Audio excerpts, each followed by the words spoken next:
하나님께서 오늘 우리에게 주신 말씀은 마태복음 2장 4절에서 11절 말씀입니다. 마태복음 2장 4절에서 11절 말씀을 제가 봉독할 때 하나님의 말씀을 경청하시기 바랍니다. 하나님의 말씀입니다.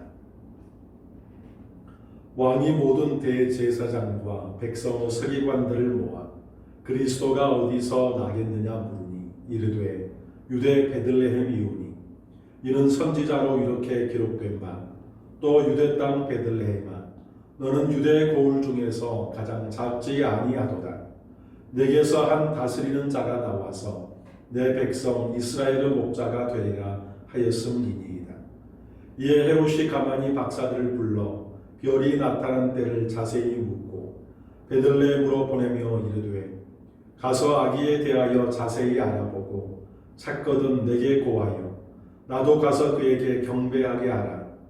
박사들이 왕의 말을 듣고 갈새 동방에서 보던 그 별이 문득 앞서 인도하여 가다가 아기 있는 곳 위에 머물러 서 있는지라. 그들이 별을 보고 매우 크게 기뻐하더라. 집에 들어가 아기와 그의 어머니 마리아가 함께 있는 것을 보고 엎드려 아기께 경배하고 보배합을 열어 황금과 유향과 몰약을 예물로 드리니라. 아멘.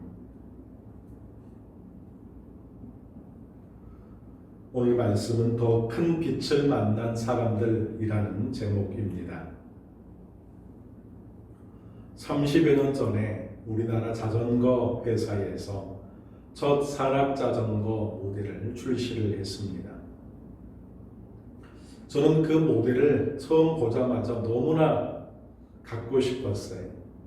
초등학교 5학년 때 자전거를 배워서 계속해서 자전거로 등하교를 했던 터라 새로 나온 그 자전거를 보자 가슴이 요동치고 그 자전거를 갖고 싶어서 견딜 수가 없었습니다.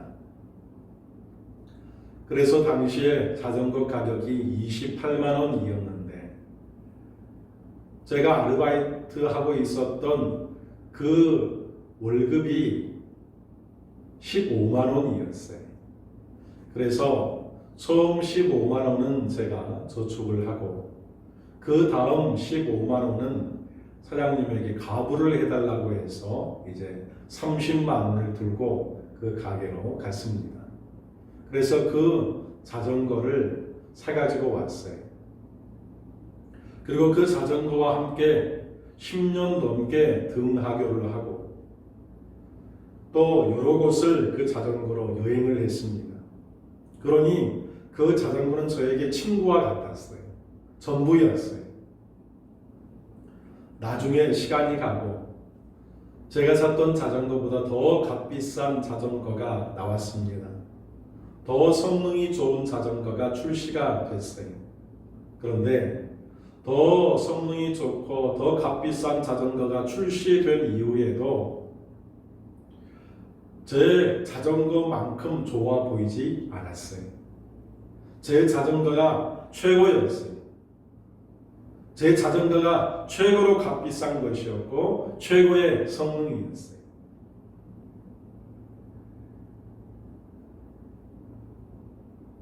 여러분, 눈에 보이는 것이 다가 아님을 압니다. 예수 그리스도의 은혜를 만난 사람들은 눈에 보이는 것이 다가 아닙니다. 오늘 6절 말씀은 미가서 5장 2절 말씀을 마태가 인용한 내용인데 미가서 5장 2절의 말씀을 보면 베들레헴 에브라다야 너는 유다 족속 중에 작을지라도 이스라엘을 다스릴 자가 내게로 나올 것이라 그의 근본은 상고의 영혼에 있느니라 말씀을 했습니다. 미가는 분명하게 베들레헴이 가장 작다라고 표현을 했지만 오늘 본문의 마태는 작지 않다라고 기록을 하고 있어요.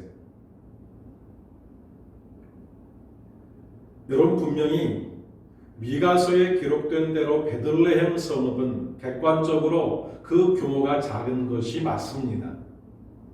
그런데 마태는 왜 이렇게 작지 않다라고 표현을 했을까요? 그것은 예수 그리스도의 구속의 은혜를 받고 보니 예수 그리스도가 태어날 그 구속사의 위치를 생각할 때 결코 작지 않다라고 표현을 했어요. 작지 않다라고 강렬한 표현을 씀으로써 그가 예수 그리스도를 통해서 받고 누렸던 그 은혜를 더욱더 크게 표현을 했습니다. 내 눈에 들어오면, 내 마음에 들어오면 작아 보이지 않습니다. 아무리 세상이 작다고 말을 하고 객관적으로 작은 것이라 할지라도 그것이 작아 보이지 않아요. 신앙생활에서 은혜 체험이 강할수록 내 주변의 것들이 더 은혜의 관점에서 이해되고 그것들이 결코 작게 여겨지지 않는 법이지요. 눈에 보이는 대로가 아니라 하나님의 구속의 은혜의 관점에서 모든 것들이 받아들여집니다. 작은 것이 더 이상 작아 보이지 않습니다. 우리 인생이 작아 보이지 않아요. 예수 그리스도를 만난 내가 작아 보이지 않아요. 하나님의 사랑을 경험한 내가 작아 보이지 않아요. 우리의 자녀들이 작아 보이지 않습니다. 아무리 그들이 세상에서 변변치 않은 직업을 가지고 있고 변변치 않은 모습으로 살아가고 있다 할지라도 하나님 안에서 살아가는 그들이 결코 작아 보이지 않아요. 우리 교회가 작아 보이지 않습니다. 분명하게 하나님의 은혜 안에서 그 은혜의 체험이 강하면 강할수록 주변의 것들이 더 은혜의 관점에서 보여지고 그것이 결코 작게 느껴지지 않습니다. 반대로요. 크다고 해서 더 이상 위협적으로 보이지도 않습니다. 하나님의 은혜가 크면 클수록 그 은혜가 많이 경험되면 경험될수록 내 눈에 보이는 그것이 크다고 해서 나에게 더 이상 위협적으로 다가오지도 않습니다. 다윗과 골리앗의 싸움을 아시죠? 다윗은 그랬어요. 그동안 하나님의 은혜를 경험했고 하나님의 은혜가 충만할 때 그 앞에 놓여있던 그 기골이 장대했던 골리앗이 결코 크게 느껴지지 않았고 아무리 크더라도 그것이 자기에게 위협적으로 느껴지지 않았어요. 바로 이것입니다. 믿음의 차이는 해석의 차이이죠. 내가 하나님의 은혜 가운데 있고 그 믿음으로 살기로 결단하면 그렇게 큰 빛을 만난 사람들은 예수 그리스도의 큰 빛을 만난 사람들은 내 삶에 보이는 것을 눈에 보이는 대로 해석하지 않고 은혜의 눈으로 믿음의 눈으로 해석하는 것이죠. 작아 보이지 않습니다. 크다고 해서 위협적으로 느끼지도 않습니다. 그것이 예수 만난 사람들의 삶의 모습이죠. 또한 눈에 보이는 것 너머를 알아채는 시각이 생깁니다. 오늘 동방의 박사들이 그랬어요. 11절 말씀에 보니까 악있게 경배하고 그리고 자기들이 준비해온 것들을 예물로 드리니라. 여러분, 동방 박사들은 아기 예수에 대한 이름을 들어본 적도 없어요. 생명부지 아기에게 예물로 드릴 이유가 과연 어디에 있습니까? 가난한 여행객 부부였던 요셉과 마리아에게 자신들이 힘들게 오랫동안 모으고 준비했던 그 귀한 보배들을 드릴 이유가 과연 어디에 있을까요? 눈에 보이는 것으로는 경배할 이유도 없고 예물을 드릴 이유도 없죠. 그런데 자기들을 인도했던 별보다 더 큰 빛을 만났던 아기 예수를 만났던 그 동방 박사들은 하나님의 큰 빛, 그 영광을 경험했기에 예수 만난 큰 기쁨이 있었기에 그들은 경배하고 예물을 드렸습니다. 시각이 바뀐 것이죠. 보이는 것에, 눈에 보이는 것에 그 너머를 알아채는 시각이 생긴 것입니다. 이게 더 큰 빛을 만난 사람들, 예수 만난 사람들의 특징이죠. 눈에 보이는 대로 살아가지 않고 눈에 보이는 것 너머의 것을 볼 수 있는 시각을 가지고 하나님의 영광에 참여하는 삶을 살아가는 사람들, 바로 그들이 오늘 우리입니다. 또한 큰 빛을 만난 사람들은 그 큰 빛의 목적을 압니다. 6절 말씀에 한 다스리는 자가 나와서 내 백성 이스라엘의 목자가 되리라 그랬어요. 베들레헴에서 태어나서 이스라엘을 다스리는 왕은 폭군이 아닙니다. 베들레헴에서 태어나서 이스라엘 다스리는 왕은 강압적인 지도자가 아닙니다. 베들레헴에서 태어나서 이스라엘을 다스리는 왕은 권력을 이용해서 헤롯 왕처럼 아기들을 죽이는 그러한 무자비한 자가 네게라이 아닙니다. 베들레헴에서 태어난 왕은 그 백성의 목자가 된다 그랬어요. 양들을 돌보고 먹이는 일이 왕의 일입니까? 그런데 베들레헴에서 태어난 우리의 왕은 양들을 돌보고 먹이는 일을 감당하고 그 역할을 감당하겠다. 그것이 그 왕의 다스림의 내용이다 말씀을 하고 있어요.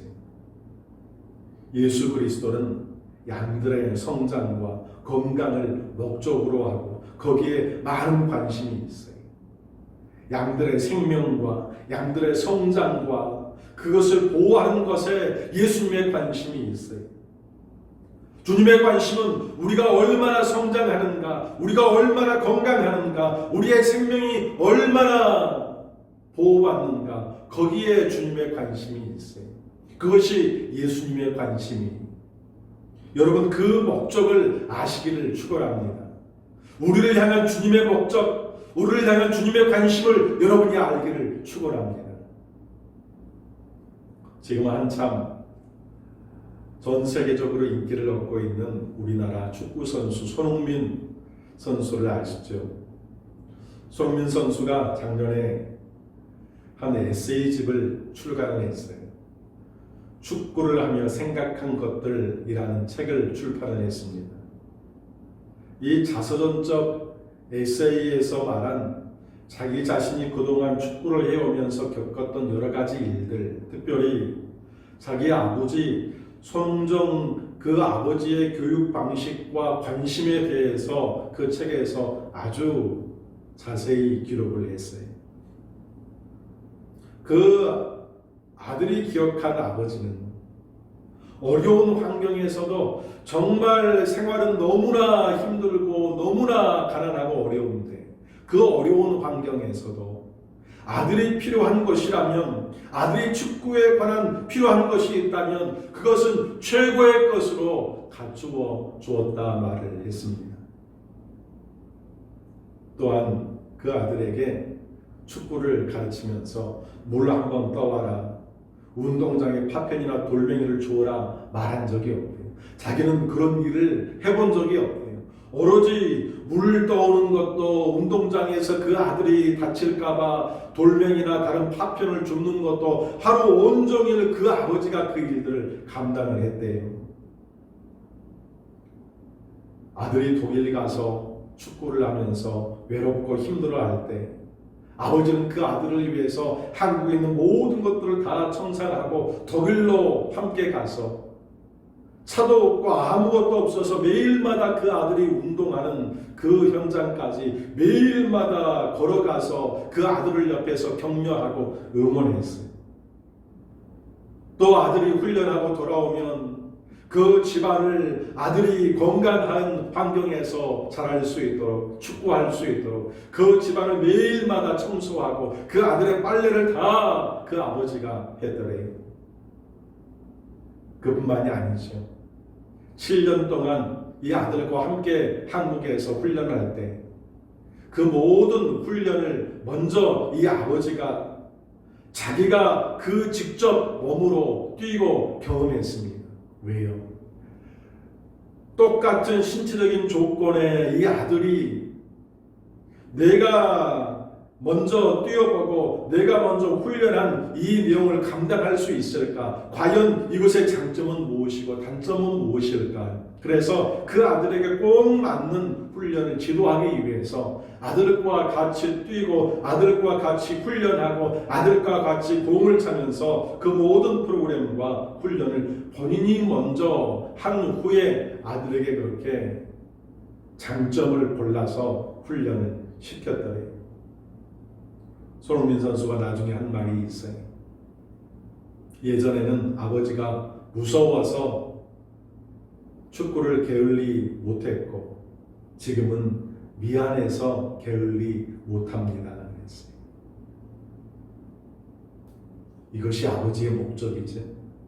이것이 아버지의 관심이죠.